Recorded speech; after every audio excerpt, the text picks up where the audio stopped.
थे भोला के खेत में इस बार तरबूज, खरबूज और ककड़ियों की धूम मची हुई थी। जानवरों से खेत की रक्षा के लिए उसने खेत के किनारे एक छोटी सी झोपड़ी डाल रखी थी और रात के समय उसी झोपड़ी में सोने लगा था। एक रात पड़ोस के गांव में कठपुतलियों का नाच हो रहा था। भोला को नाच देखने की बहुत इच्छा हुई, लेकिन जाए तो कैसे जाए। खेत पर किसी के न होने से गीदड़ और दूसरे जानवर खेत को चर जाएंगे। वह यही सोच रहा था कि उसी समय जटाजूटधारी एक बाबा जी उस झोपड़ी की तरफ आते हुए दिखाई दिए। देखकर भोला खुशी से उछल पड़ा। बाबा को झोपड़ी में बैठा कर बोला, महाराज जी, आप इस कुटिया में आराम करें। तरबूज और खरबूजों से खेत भरा पड़ा है, पेट भर उनका सेवन कीजिए और कोई गीदड़ खेत में आए तो उसे भगा दें। आधी रात के बाद मैं भी वापस लौट आऊंगा। महाराज जी को क्या चाहिए था? बोले, खुशी से जाओ बेटा, खुशी से जाओ, बाबा जी सब देख लेंगे। भोला के चले जाने पर बाबा जी खेत में घुस पड़े। चुन चुन कर मीठे तरबूज, खरबूज ले आए और पेट भर खाने के बाद चीलम बनाई झोपड़ी के अंदर खाट पर जा बैठे। घास फूस की वह झोपड़ी अधिक ऊंची न थी। तिनके लटक कर खाट को छू रहे थे। उसके पास ही घास का एक बड़ा सा ढेर लगा हुआ था। खरबूजों की मिठास और खुशबू ने बाबा जी को मस्त बना दिया था। मस्ती में आकर चीलम के ऊपर आग रख दी और जोर से दम लगाया कि हाथ भर लंबी जोत ऊपर लपक उठी। तिनकों ने तुरंत आग पकड़ ली और देखते ही देखते धू धू करके झोपड़ी जल उठी।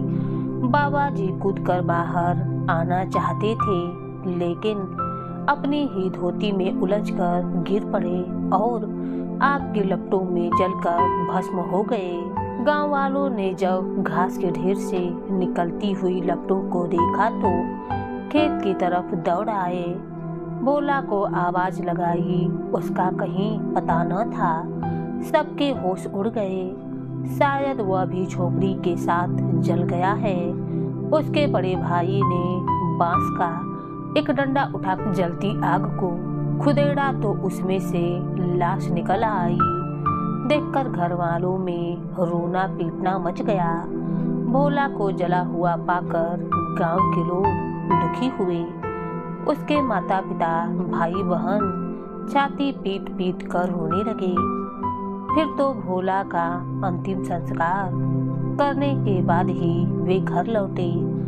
रात के तीसरे पहर भोला जब खेत पर आया तो देखा कि झोपड़ी राख बनी हुई है।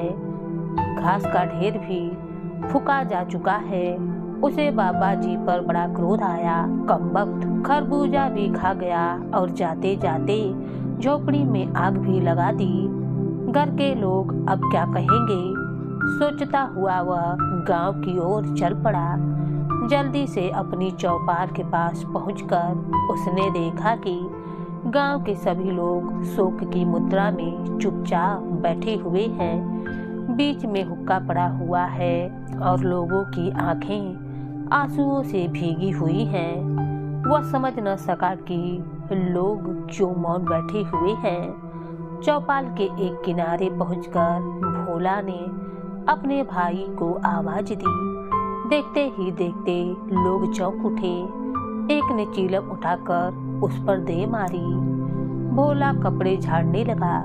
भूत भूत कहते हुए लोग भाला और लाठियां लेकर उसके पीछे दौड़ पड़े। मारो मारो, भूत आया। लोगों को अपने पीछे भागते देख भोला तीतर की चाल से गायब हो गया। भागकर अपनी जान बचाई। वह समझ न सका कि लोग उसे क्यों खदेड़ रहे हैं। जाकर अपने खेत के पास बैठ गया। सूरज उगने के साथ ही गांव का एक धोबी घाट की तरफ जा रहा था कि खेत के पास भोला नजर आया। उसे देखकर भोला उठकर उसकी ओर चल पड़ा।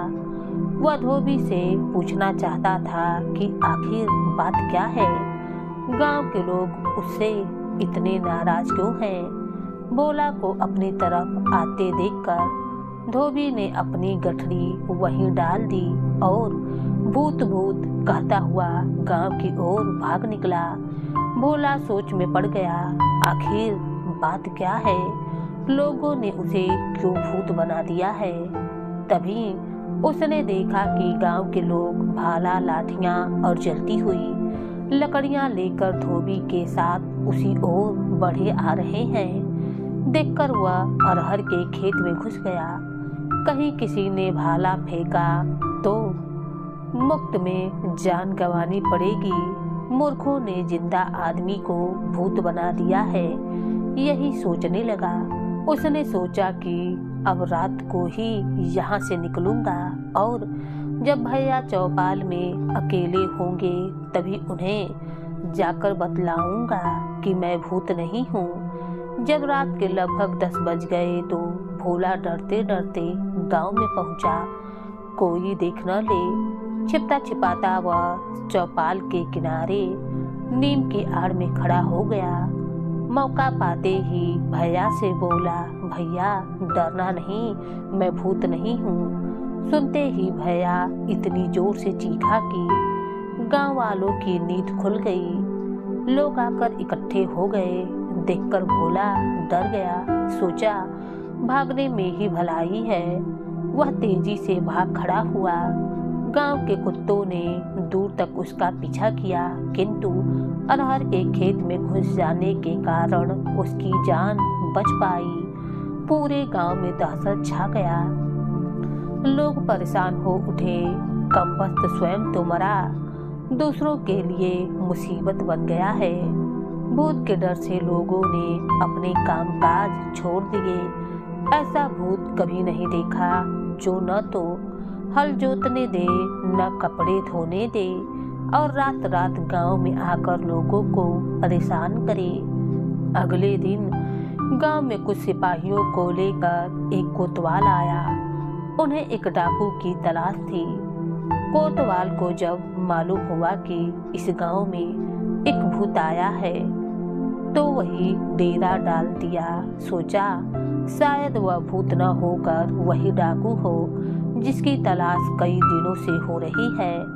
कोतवाल ने गांव वालों को बुलाकर पूछा, वह भूत लोगों को किधर घेरता है। गांव वालों ने बताया कि वह ज्यादातर अपने खेत के आसपास ही बैठा रहता है, जहां झोपड़ी में भोला जला हुआ था। कोतवाल मूंछों पर ताव देते हुए बोला, अच्छी बात है, आज रात को हम उसे पकड़ लेंगे। तुम लोग भी हमारे साथ चलना। रात हुई। चारों तरफ जब घना अंधेरा छा गया तो गांव के लोग कोतवाल और सिपाहियों के साथ उस जगह जा पहुंचे। खेत पर जाकर कोतवाल घोड़ा से उतर गया।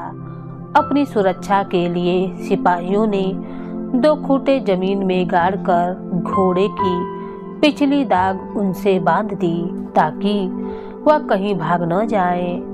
अब वे लोग भूत की तलाश करने लगे। भोला अपने खेत के किनारे लेटा हुआ था। लोगों को अपनी ओर आते देखकर वह उठ बैठा।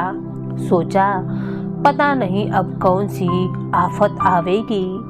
जी में आया अरहर के खेत में जा छिपे, लेकिन उसने ऐसा नहीं किया। कब तक लोगों से छिप छिपा कर अपनी जान को जोखिम में डालकर रखना है। इससे अच्छा कि खुलकर सामने जाया जाए। वह उठ खड़ा हुआ और जोर जोर से चिल्लाता हुआ उनकी ओर दौड़ा, लो मुझे मार डालो, मैं भूत हूँ, जिंदा भूत, आओ मुझे पकड़ लो, पकड़ लो, पकड़ लो।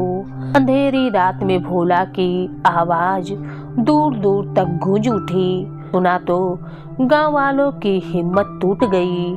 वे भाला, लाठियां और मसाले वहीं छोड़कर भाग खड़े हुए। सिपाहियों में भगदड़ मच गई। कोतवाल कूदकर घोड़े पर जाकर सवार हुआ। घोड़े को एड़ लगाई, किंतु घोड़ा उछल उछल कर वहीं रह गया।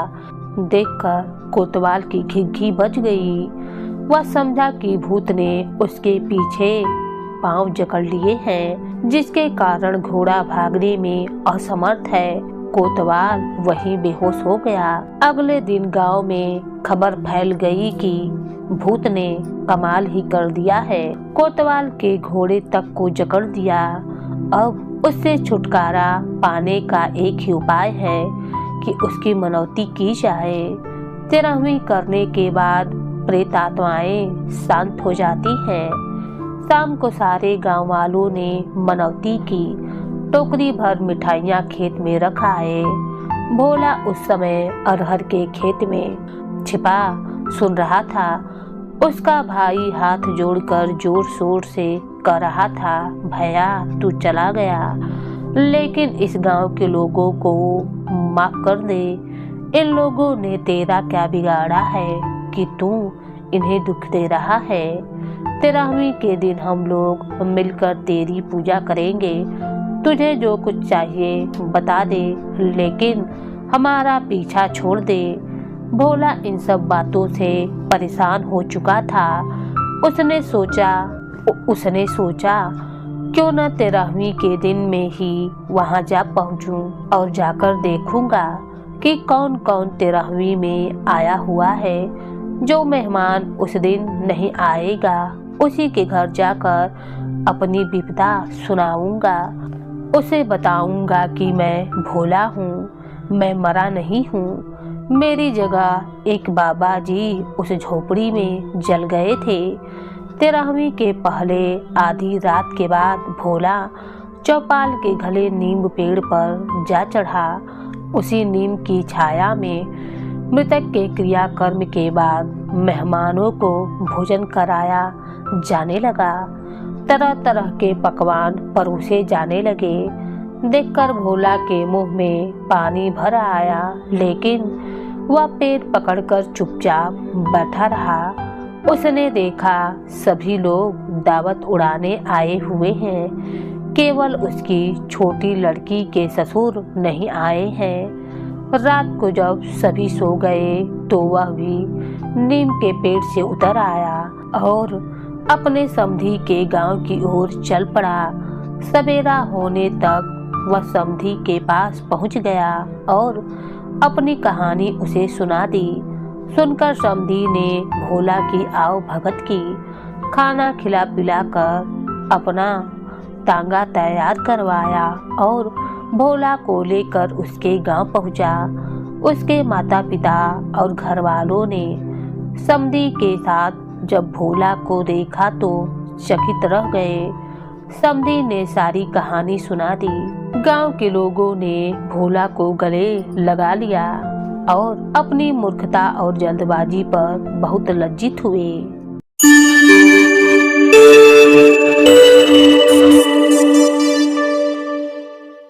सर्दियों के दिन थे। चंदू मोची पेड़ के नीचे अपनी छोटी सी दुकान में जूतों की मरम्मत करने में व्यस्त था।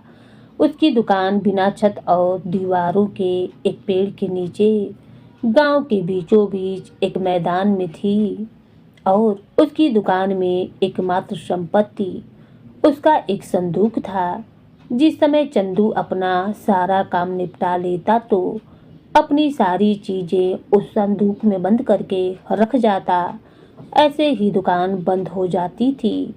एक दिन दोपहर का समय था और सूरज सर पर चमक रहा था, परंतु चंदू फिर भी सर्दी महसूस कर रहा था। उसके हाथ पांव सर्दी से ठंडे हो गए थे।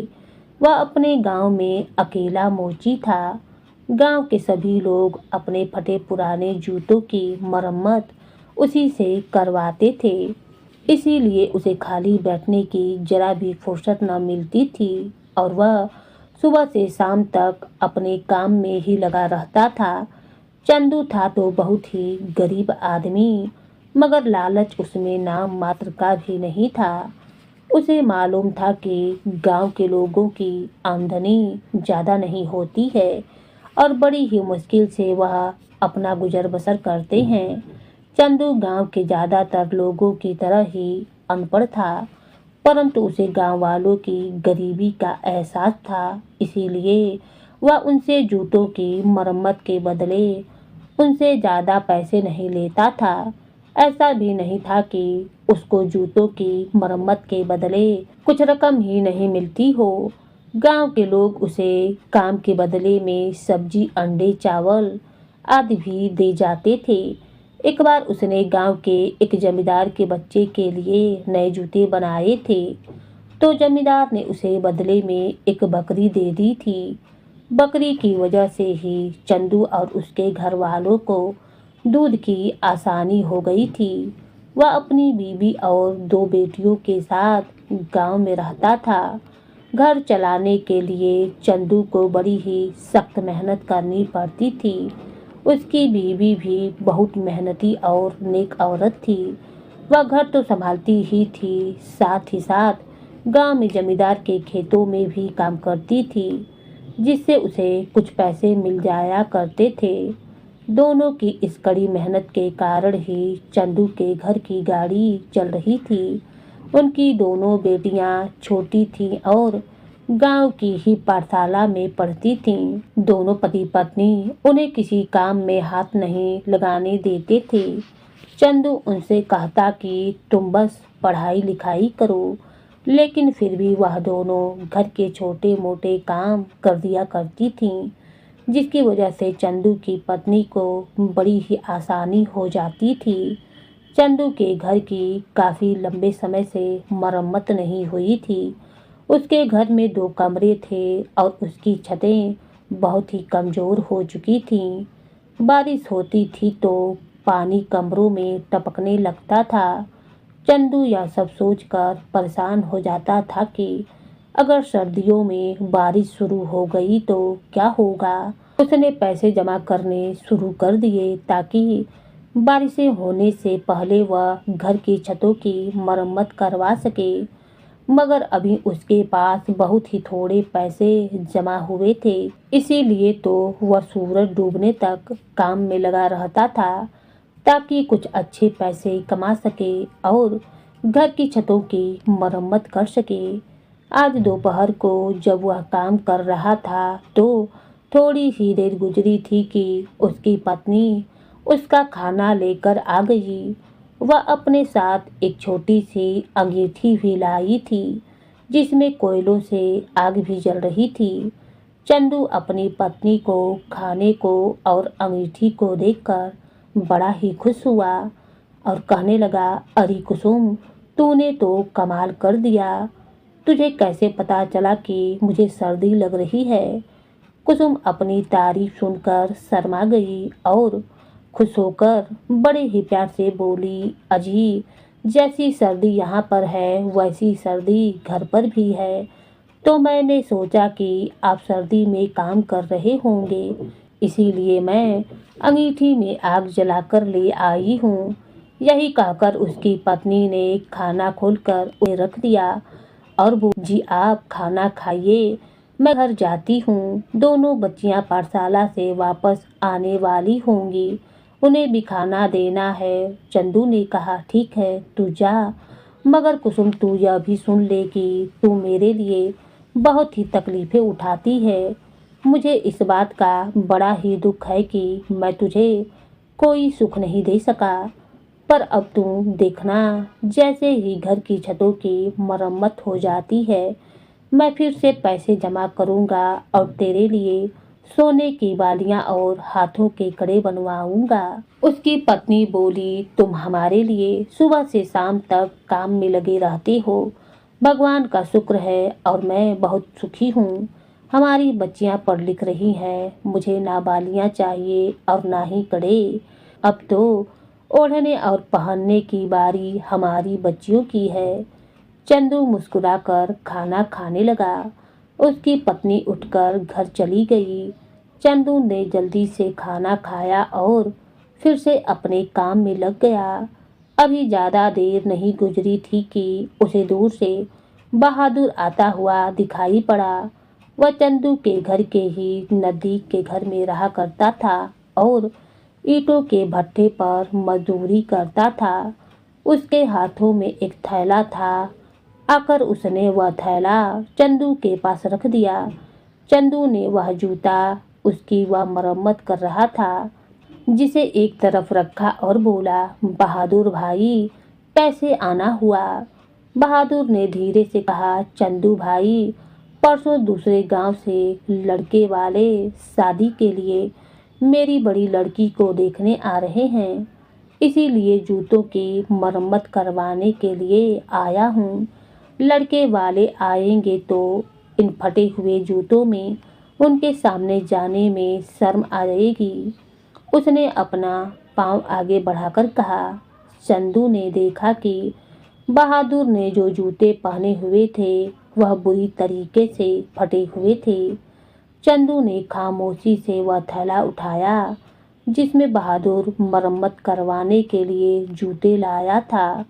यह जूते भी बिल्कुल खराब हालत में थे और ऊपर का चमड़ा बहुत ही पुराना हो गया था मगर फटा नहीं था। चंदू ने जूतों को पलटकर देखा तो दोनों जूतों के तले भी फट चुके थे। चंदू की अनुभवी उंगलियों ने चमड़ों को छूकर अंदाजा कर लिया कि वह हिरन की खाल के बने हुए थे जो बहुत ही नरम, मजबूत और हल्की होती हैं। दूसरी बात जो चंदू ने महसूस की वह यह कि हिरण की खाल के जूते तो बहुत ही हल्के फुल्के होने चाहिए मगर यह जूते बहुत ज़्यादा ही वजनदार थे। परंतु चंदू ने इस बात पर कोई ध्यान नहीं दिया। जब बहादुर ने देखा कि चंदू जूतों को इतने ध्यान से देख रहा था तो बहादुर कुछ परेशान सा हो गया। उसे लगा कि कहीं इतने पुराने और फटे हुए जूते देखकर चंदू इनकी मरम्मत करने से मना ना कर दे। इसीलिए बहादुर ने बड़ी ही शर्मिंदगी से कहा, बड़े भाई जूते बहुत ही पुराने हैं, ये घर में पड़े हुए थे, पुराने सामान से मैं इन्हें निकाला हूँ। यह जूते मेरे दादा के थे और किसी जमाने में बहुत ही अच्छी हालत में थे। दादा की मौत के बाद मेरे पिता ने इन्हें पहन पहन कर इनका यह हाल कर दिया है। अगर बेटी का रिश्ता पक्का करने की बात ना होती तो मैं कभी भी ऐसे फटे पुराने जूते लेकर तुम्हारे पास ना आता। बस यह समझ लो कि इज्जत का मामला है। चंदू उसकी बात सुनकर कुछ गंभीर हो गया और बोला, यह जूते हिरन के खाल के बने हुए हैं, तुम्हारे दादा तो काफी पैसे वाले होंगे। बहादुर ने गर्व से कहा, वह बहुत ही बड़े जमींदार थे। इस गांव की बहुत सी जमीनों के ही वह मालिक थे। उनके मरने के बाद मेरे पिता ने सारी जमीन बेचकर उन पैसों को अपने दोस्तों पर उड़ा दिया था। अगर वह संभल कर चलते तो हमारा यह हाल न होता। उसकी शर्मिंदगी महसूस करके चंदू ने उसे तसल्ली देते हुए कहा, तुम फिक्र मत करो दोस्त, इन जूतों को मैं ऐसा कर दूंगा कि देखने वाले देखते ही रह जाएंगे। उसकी बात सुनकर बहादुर ने नजरें झुकाकर कहा, चंदू भाई एक बात और भी है, इन जूतों की मरम्मत के पैसे मैं बाद में दूंगा। अभी तो लड़के वालों के खाने का भी इंतजाम नहीं हो पाया है। वो ईंटों का भट्टा जहाँ पर मैं काम करता हूँ, अब उसके मालिक के पास जाऊंगा, शायद वह कुछ रकम मुझे उधार दे दे और मैं खाने का इंतजाम कर सकूं। चंदू ने कहा, देखो बहादुर भाई, जैसी तुम्हारी बेटी वैसे मेरी भी बेटी है, तुम फिक्र मत करना। भट्टे का मालिक तुम्हें उधार दे या ना दे, मेरे पास चले आना। मेरे पास कुछ पैसे रखे हुए हैं। बारिश में छतें टपकने लगती हैं जिनकी मरम्मत के लिए यह पैसे मैंने जमा किए थे। मरम्मत तो बाद में भी हो जाएगी, उन पैसों को तुम अपना ही समझो। बस आराम से लड़के वालों की दावत का इंतजाम करना। चंदू की हमदर्दी भरी बातें सुनकर बहादुर का दिल भर आया और उसकी आंखें नम हो गईं। वह उसे दुआएं देता हुआ दुकान से चला गया। अब क्योंकि गांव की एक बेटी की शादी का मामला था, इसीलिए चंदू ने दूसरे जूतों की मरम्मत का काम छोड़ा और बहादुर के जूते लेकर बैठ गया। जूते के तले तो बिल्कुल ही खराब हो चुके थे और वह बुरी तरीके से बीच में से ही टूट चुके थे। चंदू ने अपनी संदूक में से सबसे महंगा वाला तला निकाला। यह तले वह गांव के अमीर जमींदारों के जूते में लगाया करता था। उसके बाद वह अपने काम में लग गया। शाम होते होते जूते तैयार हो गए थे। चंदू ने उन पर बहुत ही मेहनत की थी। जूते बिल्कुल नए लग रहे थे। उसने अपनी सारी चीजें संदूक में बंद की और कुंडी लगा दी। बहादुर के जूतों का थैला उठाया और चंदू अपने घर की तरफ रवाना हो गया। घर जाते वक्त उसके चेहरे पर एक मुस्कुराहट थी। वह बहुत ही जोश में था और तेजी से घर की तरफ बढ़ रहा था। ऐसा मालूम होता था जैसे वह जल्दी से जल्दी घर पहुंचना चाहता हो। घर पहुंचकर उसने जूतों का थैला एक तरफ रख दिया। दोनों बेटियां खेल रही थीं। कुसुम रात का खाना पका रही थी। चंदू ने उसे आवाज देकर बुलाया। वह आई तो चंदू ने उसे बहादुर के जूते दिखाए और उसे अपने पास बैठाकर धीरे धीरे कुछ बताने लगा। चंदू की बातें सुनकर कुसुम की आंखें हैरत से चमकने लगी। वह अपनी बात खत्म करके चंदू ने अपने कुर्ते की जेब में से एक पुराने कपड़े की पोटली निकाली और कुसुम को दिखला दी। पोटली में बहुत सारे चमकते हुए हीरे और सोने के सिक्के थे। उनको देखकर कुसुम हैरान भी थी और खुश भी थी। चंदू ने कहा, अब हम बहादुर के घर चलेंगे। बेटियां खेल रही हैं। तू चूल्हे की आग कुछ हल्की कर दे। हम जल्दी ही वापस आ जाएंगे। थोड़ी ही देर के बाद अपनी पत्नी के साथ चंदू बहादुर के घर पहुंच गया। बहादुर घर पर ही मिल गया। वह बहुत ही परेशान और चिंता में डूबा हुआ था। उसने चंदू और उसकी पत्नी को इज्जत से बैठाया। सब लोग बैठ गए तो बहादुर ने चंदू को बताया कि भट्टे के मालिक ने उसे पैसे देने से इनकार कर दिया है। साथ ही साथ भट्टे के मालिक ने उसकी बेइज्जती भी की। साथ ही साथ भट्टे के मालिक ने उसकी बेइज्जती भी की और कहा कि बहादुर उधार लेने के लिए हर वक्त मुंह उठाकर चला आता है। चंदू ने कहा, बहादुर भगवान बड़े ही दयालु होते हैं। अब मैं तुम लोगों को एक कहानी सुनाता हूँ। यह कहानी सुनकर तुम सब लोग खुश हो जाओगे। उसकी बात सुनकर बहादुर का पूरा परिवार चंदू को हैरानी से देखने लगा। चंदू अपनी पत्नी को यह बात पहले ही बता चुका था, इसीलिए वह हैरान नहीं थी। बहादुर की समझ में कुछ भी नहीं आ रहा था। वह मुंह खोले चंदू की बातें सुन रहा था। उन सब की हैरानी और परेशानी देखकर चंदू की पत्नी मुस्कुरा रही थी। चंदू ने कहना शुरू किया, बहादुर, तुम्हारे दादा बहुत ही अमीर आदमी थे। जब मैंने उनके जूतों की चीड़ फाड़ की तो उनकी एड़ियों में से यह चीजें निकली हैं। उसने कपड़े की वही छोटी सी पोटली निकाली और उनके सामने रख दी। सब हैरानी से पोटली को देख रहे थे। जब बहादुर ने वह पोटली खोली तो उसमें रखे हुए हीरे और सोने के सिक्के देखकर सब हैरान हो गए। चंदू ने वह पोटली उठाकर बहादुर के हाथों में दे दी और कहा, मेरा यह ख्याल है कि तुम्हारे दादा ने इस दौलत को चोरों और डाकुओं से सुरक्षित रखने के लिए अपने जूतों में छिपा दिया था। इतनी सारी दौलत पाकर बहादुर फटी फटी आंखों से उस पोटली को देख रहा था।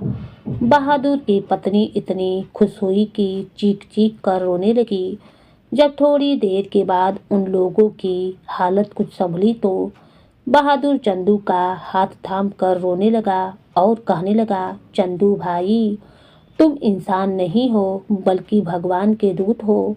तुम्हारा यह उपकार मैं जीवन भर नहीं भूल सकता हूँ। तुम्हारे जैसा ईमानदार आदमी पूरे गांव में दूसरा कोई ना होगा। बहादुर, मैं तो इस बात पर खुश हूँ कि तुम्हारी बेटी की किस्मत से यह धन तुमको मिला है और तुम इस गांव के बहुत ही अमीर आदमी बन गए हो। इन हीरो को बेचकर जो भी धन मिलेगा उनसे तुम पहले तो अपनी बेटी की शादी करना, फिर कोई अच्छा सा कारोबार शुरू कर लेना। थोड़ी देर के बाद चंदू और उसकी पत्नी अपने घर को चल दिए। रास्ते में चंदू की पत्नी ने कहा, आपको यह ईमानदारी किसने सिखाई? तुम चाहते तो इस कीमती खजाने को छुपा भी सकते थे, किसी को क्या पता चलता। उसको बेचकर तुम घर की छत ठीक करवा सकते थे, मेरे लिए सोने के जेवर बनवा सकते थे। चंदू उसकी बात सुनकर हंसा और फिर सीना तानकर बोला, हमारे घरों की छतों के मरम्मत भी होगी और तेरे जेवर भी बनेंगे, और यह सब मैं अपने हाथों से कमाए हुए पैसों से करूँगा। उसकी बात सुनकर पत्नी खिल उठी और बोली, मैं और मेरी दोनों बच्चियाँ बहुत ही भाग्यशाली हैं।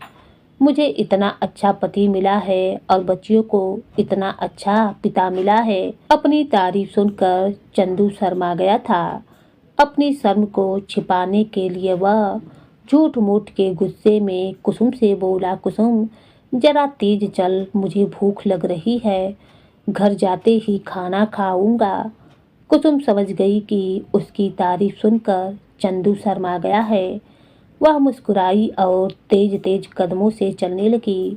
दोनों पति पत्नी एक बार फिर से अपने कामों में व्यस्त हो गए। कुछ ही समय के बाद चंदू ने धन इकट्ठा किया और अपने घर की छत की मरम्मत भी करवा ली और अपनी पत्नी के लिए जेवर भी बनवा लिए। इस तरह चंदू ने ईमानदारी और मेहनत से सुख की रोटी कमाई और एक दिन ऐसा भी आया कि चंदू भी एक अमीर आदमी बन गया। तो दोस्तों, ईमानदारी की ये कहानी आपको कैसी लगी? अगर अच्छी लगी हो तो प्लीज़ सब्सक्राइब करें और हाँ, कमेंट में जय श्री राम अवश्य लिखें। धन्यवाद।